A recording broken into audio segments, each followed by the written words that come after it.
Assalamualaikum warahmatullahi wabarakatuh. Nama saya Putri Ramadhani dari jurusan PGMI untuk memenuhi tugas final dari statistik pendidikan. Dari MK Statistik Pendidikan saya akan menjelaskan dua materi. Judul yang pertama yaitu daftar distribusi frekuensi. Daftar distribusi frekuensi adalah sebuah daftar tabel atau diagram yang menunjukkan frekuensi berbagai kejadian dalam suatu sampel. Setiap butir atau baris dalam tabel menunjukkan frekuensi atau jumlah terjadinya nilai dalam suatu kelompok atau interval tersebut. Nah, seperti contoh cara membuat distribusi frekuensi. Contohnya sebagai berikut.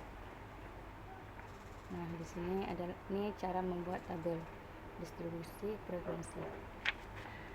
Untuk mendapatkan daftar distribusi frekuensi tersebut dengan panjang kelas yang sama, maka harus dilakukan yang pertama itu menentukan rentang. Jadi kita harus menentukan data terbesar dikurangi data terkecil. Contohnya sini. Jadi kita tuh cari dari data tersebut angka yang paling kecil dan angka yang paling besar adalah 99. Terus dikurang data yang paling terkecil yaitu 35. Terus hasilnya yaitu 64. Jadi cara yang kedua harus ditentukan banyak kelas interval.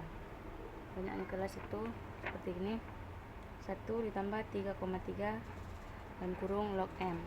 Terus 1 tambah 3,3 dalam kurung log 80. Log M-nya itu 80. Terus 1 tambah 3,3 log dari 80 adalah 1,9. Terus 1 tambah 6,27 ini adalah 3,3 sama dengan 7,27. Jadi banyak kelas antara 7 dan 8. Log M itu adalah banyak data. Seluruh jumlah data ini adalah 80. Terus yang ketiga itu menentukan panjangnya kelas. Panjang kelas sama dengan rentang per banyak kelas. Rentangnya tadi berapa rentangnya? 64. Jadi 64 per 8. 64 bagi 8 hasilnya 8. Kemudian kita akan mencari kelasnya. Dari kelas 31 sampai 40 frekuensinya itu 2, 41 sampai 50 frekuensinya 3, 51 sampai 60 frekuensinya 5, 61 sampai 70 frekuensinya 14, kemudian 71 sampai 80 frekuensinya 24, terus 81 sampai 90 frekuensinya 20, kemudian 91 sampai 100 frekuensinya 12. Jadi semua ini jumlah datanya yaitu 80. Kemudian kita akan menentukan distribusi frekuensi kumulatif. Untuk mendapatkan frekuensi ini semua, jadi kita harus untuk menggunakan cara cepat, kita mudah saja untuk menambahkan semuanya. Jadi kurang dari 31 frekuensinya itu 0, si 0. Terus ini ditambahin aja, tambah 2, berarti frekuensinya 2 ditambah 3, 5. 2 tambah 3 tambah 5 sama dengan 10. 10 tambah 14 sama 2, 24. 24 tambah 14 tambah 5 tambah 3 tambah 2 sama dengan 48. Kemudian 20 tambah 24 tambah 14 tambah 5 tambah 3 tambah 2 sama dengan 68. Terus semuanya, jadi frekuensi di atas ini dijumlahin semuanya, jadi dapatlah hasil dari frekuensi 110 itu 80. Kita jumlahin aja ini semua. Nah, untuk cara mudahnya kita jumlahin aja ini semua sambil menurun, tambahin 2 tambah 3 tambah 5 tambah 14 dan seterusnya. Itu merupakan hasil frekuensi dari distribusi frekuensi kumulatif. Kemudian ada yang kedua, kumulatif lebih dari. Jadi kalau lebih dari dia dikurang aja gitu. Jadi 80 kurang 2 kayak yang tadi saya bilang, ini frekuensinya itu ini. Jadi yang dikurang-kurang itu ini. Nah, ini jumlah ini. Jadi dikurang aja 80 nih. 80 kurang 2 hasilnya 78. Terus 78 kurang 3 hasilnya 75. Terus 75 kurang 5 70. 70 kurang 14 56.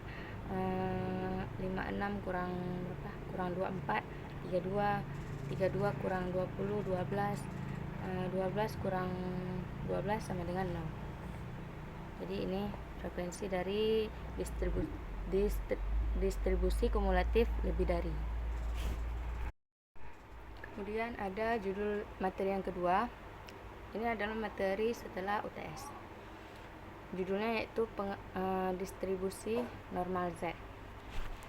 Jadi pengertian dari distribusi normal Z itu adalah salah satu pembahasan dalam statistika yang berkaitan dengan distribusi peluang.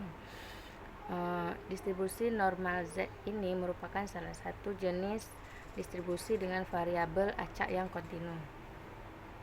Dan pada distribusi normal Z terdapat kurva atau grafik yang digambarkan menyerupai bentuk loreng. Kemudian distribusi normal ini dapat disebut juga sebagai distribusi Gauss. Persamaan yang terdapat dalam distribusi normal salah satunya terkait dengan fungsi densitas. Nah, kemudian rumus distribusi normal itu ada N kayak gini bentuknya.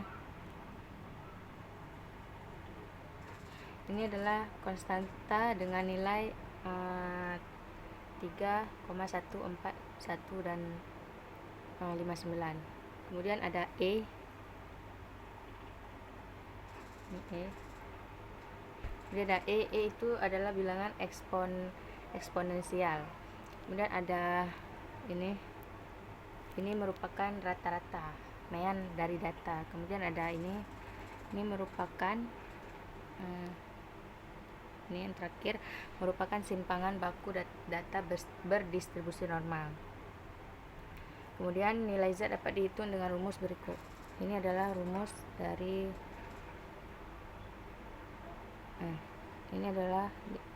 dari distribusi normal Z dengan daya tahan 400 jam.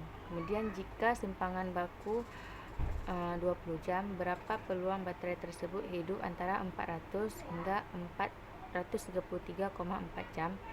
Nah, pembahasannya yang diketahui seperti ini ya.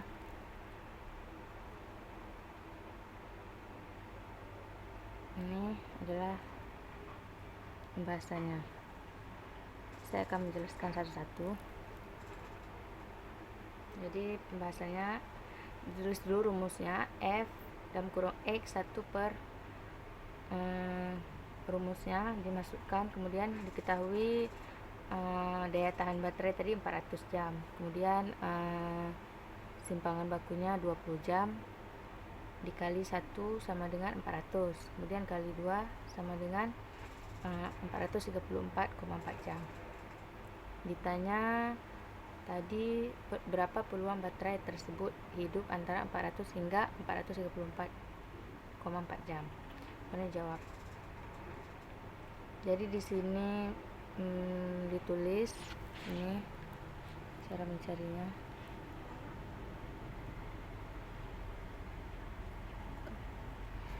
Di sini ditulis bahwa Z pertama yaitu dikali 1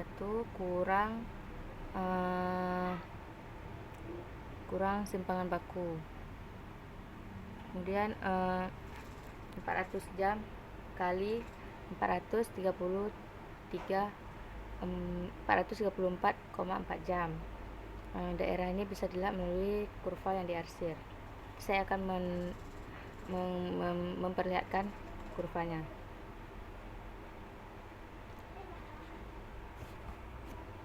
Nah, ini adalah kurvanya.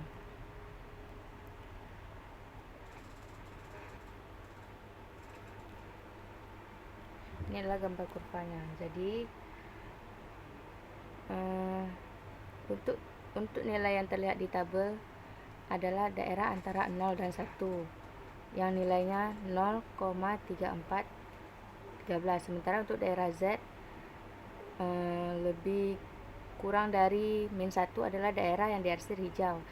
Ingat luas bagian kiri dan kanan adalah 0,5. Jadi luas bagian kiri sama yang kanannya itu 0,5. Jadi pada bagian kiri daerah hijau yang diarsir ini merupakan didapat dari 0,5 kurang 0,3413 sama dengan 0,1587 atau 15,87%. Jadi hasil dari soal yang tadi, soal yang pembahasan ini, pembahasan distribusi normal yang saya jelaskan tadi itu adalah jawabannya 15,87%. Jadi tadi yang ditanya itu berapa peluang baterai tersebut hidup antara 400 hingga 434,4 jam. Jadi jawabannya itu adalah 15,87%. Sekian penjelasan dari saya, lebih dan kurang saya mohon maaf. Assalamualaikum warahmatullahi wabarakatuh.